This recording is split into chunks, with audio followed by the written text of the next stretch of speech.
वसुदेवसुतं देवं कंसचाणूरमर्दनं देवकी परमानन्दं कृष्णं वन्दे जगद्गुरुं। श्रीकृष्णं वन्दे जगद्गुरुं। श्रीकृष्णं वन्दे जगद्गुरुं। पुत्र वियोग के प्राय 6 मास बाद पितृपक्ष शुरू हुआ। गुजरात काठियावाड़ में प्राय सभी लोग पितरों के निमित्त एकोदृष्टि श्राद्ध विधि पूर्वक करके पिंडदान करते हैं और उस दिन ब्राह्मण भोजन कराते हैं। नरसिंह मेहता के पिताजी की श्राद्ध तिथि सप्तमी थी। वंशीधर ने उस दिन श्राद्ध करने का निश्चय किया था, अतएव उन्होंने एक दिन पूर्व अपने जाति भाइयों को भोजन का निमंत्रण दे दिया। वह कुल के प्रथा अनुसार नरसिंह राम के घर पर भी निमंत्रण देने आए। उन्होंने कहा, नरसिंह, कल पिताजी की श्राद्ध तिथि है, अतएव मैं तुम्हें सकुटुंब भोजन का निमंत्रण देता हूँ। अपनी स्त्री को आज ही भेज देना, क्योंकि वहाँ कई तरह का काम काज रहेगा।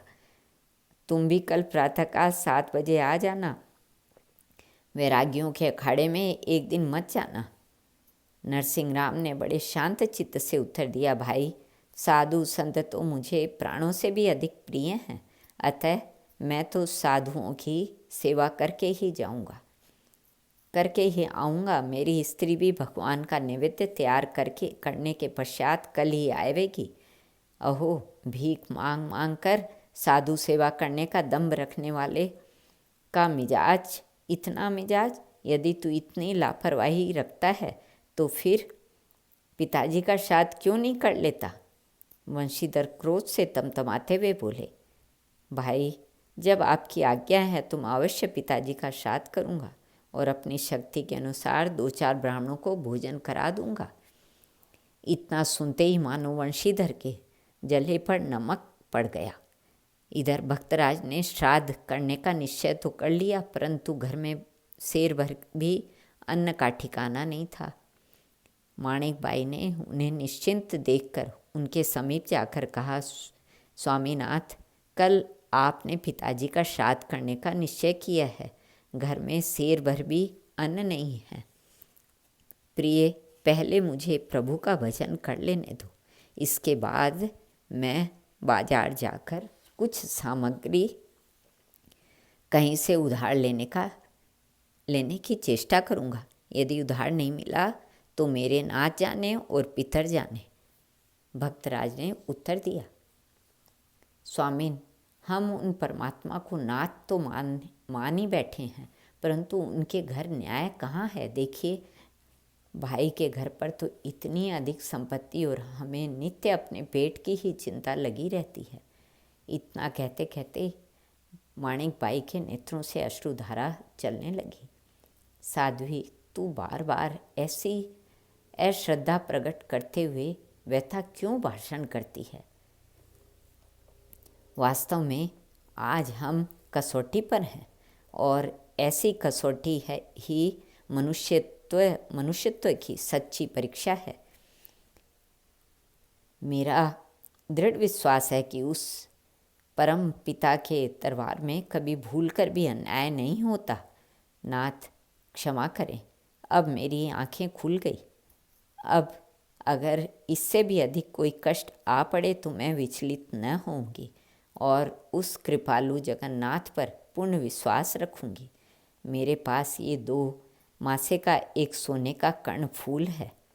इसे बेचकर आवश्यक सामग्री ले आइए और कल का काम चलाइए। माणिक बाई का आभूषण लेकर नरसिंह राम बाजार में गए और उसे बेचकर उन्होंने जरूरी चीज़ें मोल ले ली। केवल घृत लेना बाकी रह गया। अन्य सामान लेकर वह घर पर आए। माणिक बाई ने सब चीज़ें देखने के बाद कहा, स्वामीन, इतनी सामग्री केवल 6-7 मनुष्यों का भोजन हो सकेगा, अतएव आप 3-4 ब्राह्मणों तथा पुरोहित जी को भोजन का निमंत्रण दे आइए। मेहता जी नागरों के चौराहे पर आए। वहाँ पर जाति के कई प्रतिष्ठित व्यक्ति बैठे थे। एक नागर हंसते हुए बोला, क्यों भगत जी, किधर को शुभ आगमन हुआ है? भाई, कल पिताजी का श्राद्ध है, अतएव 2-4 नागर भाइयों तथा पुरोहित जी को भोजन का निमंत्रण देने आया हूँ। नरसिंह राम ने सरलतापूर्वक कहा। फिर 2-4 नागरों को ही क्यों, बाकी हम लोगों का क्या दोष है?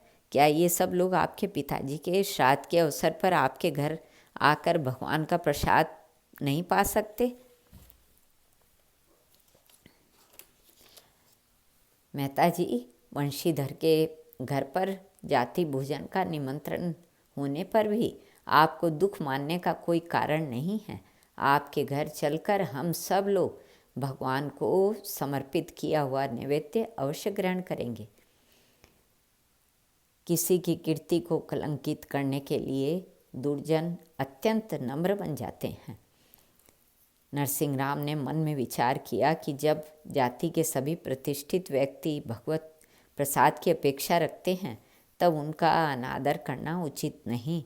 फिर एक बार जाति गंगा के आगमन से मेरा घर पवित्र हो जाएगा। इस प्रकार का भाव मन में आते ही उन्होंने भगवान का स्मरण किया और सोचा कि निमंत्रण तो सारी जाति को दे दूं।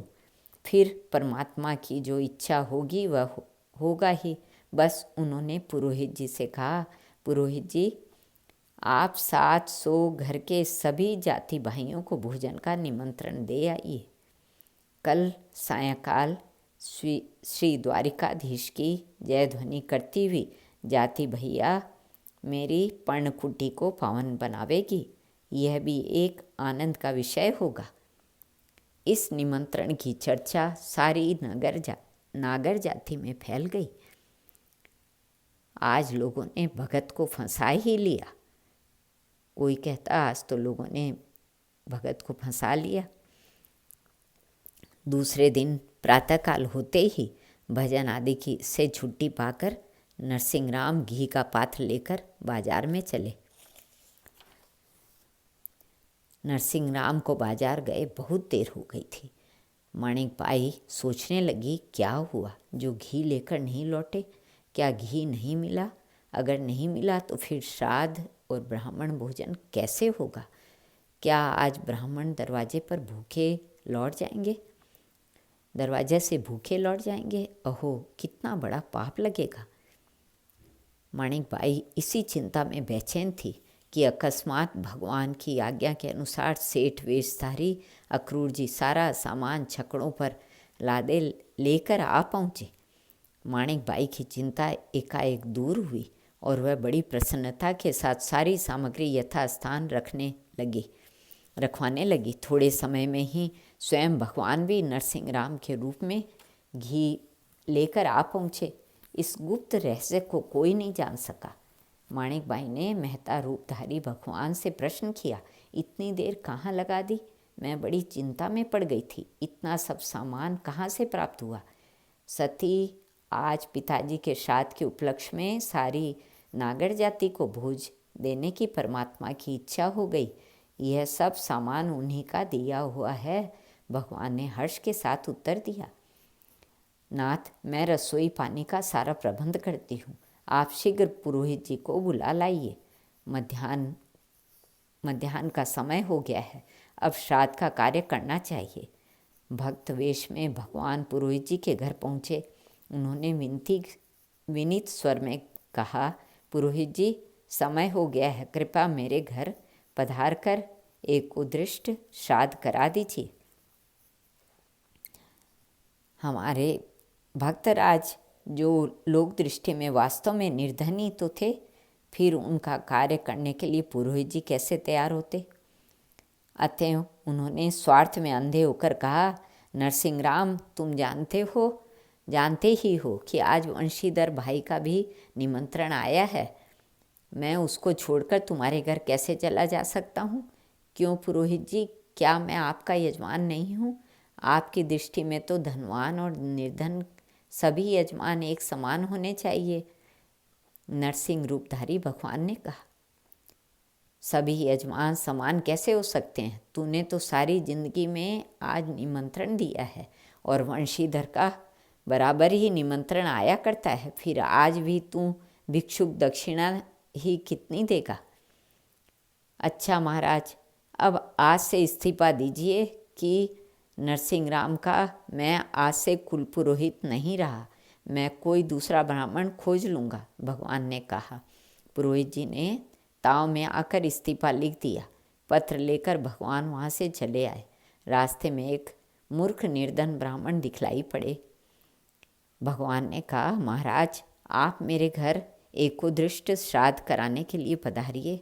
ब्राह्मण ने नम्रतापूर्वक प्रार्थना की, नरसिंह जी, मैं कुछ भी पढ़ा लिखा नहीं हूँ, केवल खेती करके अपना और अपने परिवार का उदर पोषण करता हूँ, अतः आप इस कार्य के लिए किसी विद्वान ब्राह्मण को खोजिए।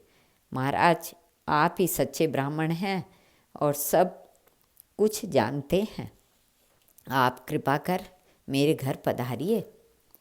भगवान के आज्ञानुसार घर पर श्राद्ध की सब सामग्री तैयार थी। भगवान श्राद्ध करने बैठ गए।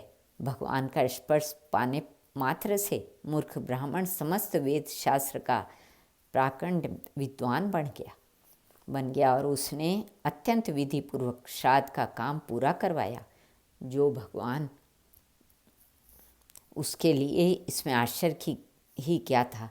श्राद्ध समाप्त हो जाने पर भगवान ब्राह्मण को 50 स्वर्ण मुद्राएं दक्षिणाएं दी और बड़े आदर के साथ भोजन कराकर नागर वेशधारी भगवान के अनुचरों ने समस्त नागर जाति को बुलाकर अत्यंत प्रेम और आदर के साथ भोजन कराकर सब लोगों को अत्यंत संतुष्ट कर दिया। सारा कार्य समाप्त हो जाने पर अंत में माणिकबाई प्रसाद पाने बैठी। ठीक उसी समय भक्तराज ने हाथ में घृत का पात्र लेकर घर में प्रवेश किया। माणिकबाई ने प्रश्न किया, स्वामिन, ब्राह्मण भोजन समाप्त करके आप ये क्या ला रहे हैं? अरे तू क्या कहती है, ब्राह्मण भोजन और श्राद्ध हो गया? मैं तो प्रातःकाल ही जो घृत लेने गया था तो अभी तक आ रहा हूँ। रास्ते में एक भक्त मिल गए, उन्हीं के यहाँ थोड़ा भजन करके मैं अभी आ रहा हूँ, इसी से मुझे देर हो गई। नरसिंह ने विस्मय के साथ कहा, तो फिर विधिवत श्राद्ध करके हजारों मनुष्यों को भोजन कराने किसने कराया? मैंने तो स्पष्ट देखा कि आप ही सब कुछ करा रहे थे। आप मुझसे मजाक क्यों कर रहे हैं? प्रिय, मैं मजाक नहीं कर रहा हूँ, मैं तो अभी आ रहा हूँ। अवश्य ही यह सब मेरे प्रियतम श्री कृष्ण का कार्य है। मेरा स्वरूप बनाकर स्वयं मनमोहन ने ही मेरे धर्म की रक्षा की है। भगवान की कितनी महती दया है। इतना कहते कहते दोनों पति पत्नी के नेत्रों से प्रेमाश्रु बरसने लगे। वे अत्यंत प्रेम मग्न होकर भगवत भजन करने लगे। श्री कृष्ण अर्पणमस्तु।